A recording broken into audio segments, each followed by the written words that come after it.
Well, I got a chance on Friday to take a look or talk to somebody that's an NFL person, and their direct quote to me about Georgia is Kirby's got this recruiting thing exactly where he wants it. And you're going to hear this from a lot of people. It's not just me, but the national championship was obviously the missing piece, right? I mean, here's Dogstruction. You can pick it up with a link down below if you're on Facebook or YouTube. But to follow it up with five guys on the defense side of the ball, first time ever getting drafted, it's just what more do you need to say to recruits? And that's really where we're at with this thing is, it is very possible that this is the lifting off point for Georgia. If you didn't already see it when we were in Indianapolis, if you didn't well, most of y'all didn't believe it beforehand, did you? Some of us were trying to speak y'all off of bridges after that Alabama loss in Atlanta, understandably speaking you off of bridges. I mean, I could understand how you would go to that game and be like, hey, look, they're just not going to beat Alabama. That's what it is. But it's not just the guys that are showcased in Dogstruction. It's Keely Ringo. Everybody on this cover is coming back. This image from Chris Collins, you can, if you want to pick the book up, you can pick it up in Athens only at one at Red Zone on Clayton Street. That's it. But I would encourage you to click the link below if you want to see it for yourself. You go down to Red Zone on Clayton. Look at all these guys.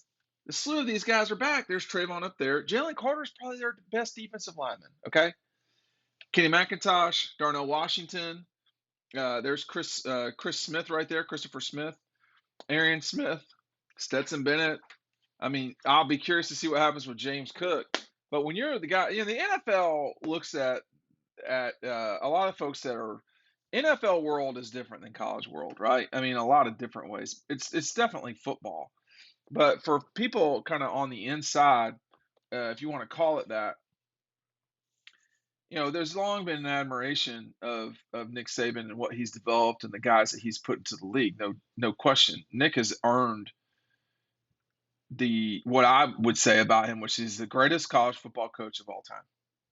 Period. Right? I mean, you want to have a discussion about Bear Bryant? I will listen to you for about a minute, and that's it. Nick is the best college football coach of all time. The difference now is that he is doing it at a time where it's uber competitive at the top and the path is more complicated now. Okay. Bear Bryant could stack guys. What Kirby and Georgia are doing right now is the modern day equivalent of stacking players, giving them swimming scholarships, right? What we don't know is what the future will hold for the landscape that is NIL, the transfer portal, the power in the hands of the young men and women that are playing collegiate sports. It's different now than it's ever been. You don't need me to say that. But when it comes down to it, and if you've been in the recruiting game as long as I've been around it, you understand things have got to be a right fit. And more often than not, the fit is not just winning football games, it's getting to the league. I mean, it's what it is. I mean, most players will not win a national championship. Bryce Young hasn't. I mean, he's been a backup, but does that count for quarterback? I mean, did JT Daniels win the national championship? I don't. I mean, yeah, he got a ring, but he wasn't the starter, right? I mean, the vast majority of players, the freshmen at Alabama, they've won zero national championships. The freshmen at every school outside of Georgia have won zero national championships. And frankly, uh, unless there's a player or two hanging around at Clemson that I'm unaware of, everybody that's not LSU, Alabama, or Georgia, they're not returning any guys that have won national championships. You're starting fresh. Most guys that go to college are not going to win the national title. It's about getting guys to the league. But when you do both, the way that Nick has done over an extended period of time is hard to ignore. So now it's Kirby's time in the spotlight. What is he going to do with this moment? Because just being straight, it's not good enough to just do this one time. Now, I'm not talking about the back to back of winning the national championship and then dumping five guys into the league in the first round. We're not done. I'm talking about winning the national championship. Okay, that should happen multiple times, which means not fewer than two. Right now, we're at not fewer than two. B, multiple selections in the first round of the NFL draft should become more common. I'm not saying it should be a common thing, it should be more common than we've seen.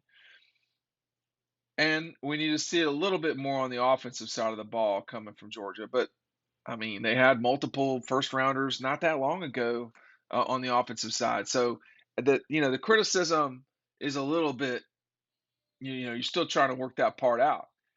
But the folks in the league have noticed, and if they hadn't already, I mean, Kirby's always had a very good reputation as it relates to the development of talent. The acquisition of talent, I'm not sure that's ever been a problem for him. I mean, he was a major problem for Georgia for years. I mean, think about not getting Alvin Kamara, not getting Derrick Henry. Now, Derrick was not exclusively Kirby, but Alvin Kamara was. Jake Fromm would have gone to Alabama. Um, the retention of Jacob Eason, signing Justin Fields. I mean, he's gotten it right a lot. We just got a We just got a DAWGSTRUCTION. Thank you for whoever that was getting that. Yeah, I mean, I'm going to run out of books here soon, so make sure you're getting them while you can. Um, the league has noticed, and it's hard not to notice five guys in the first round. I mean, of any school, LSU in 19 was arguably the greatest football team in college football history. You follow that up a year later with a team that, you know, they didn't play a full season, but they were undefeated in a 11 or 10 game SEC schedule. Did what they did to Notre Dame, which was no surprise, and then just bludgeoned Ohio State's brains in the national championship game. You can make the case that Alabama in 2020 was the greatest team in college football history. I'm not going to make that argument for this Georgia team. Okay? They lost a game. Those two guys didn't. But I'm going to tell you right now, if that's not the greatest team in terms of defense, college football history, who is? You tell me. I mean, was it 2001 Miami? That was a stacked defense. I mean, they were loaded up, right? Or 2000, whichever it was. I'm sure there's been guys in the past. I don't know. But there's literally no one has ever accomplished what we saw over the weekend. It just hasn't happened on Thursday night.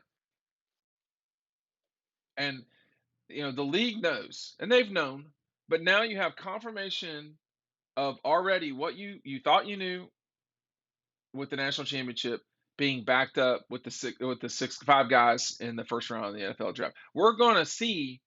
We are almost certainly going to see 8 guys in the first 100 draft picks that are going to be Georgia guys. Now, while the draft is happening, this will be published. My suspicion is you're going to see Lewis Cine, uh, George Pickens, and James Cook all in the first 100, and there could be more. It could be one guy fewer, yeah, but it's going to be probably 8 of the top 100 guys are going to be Georgia guys, and 6 of the top 100 are going to be Georgia defenders.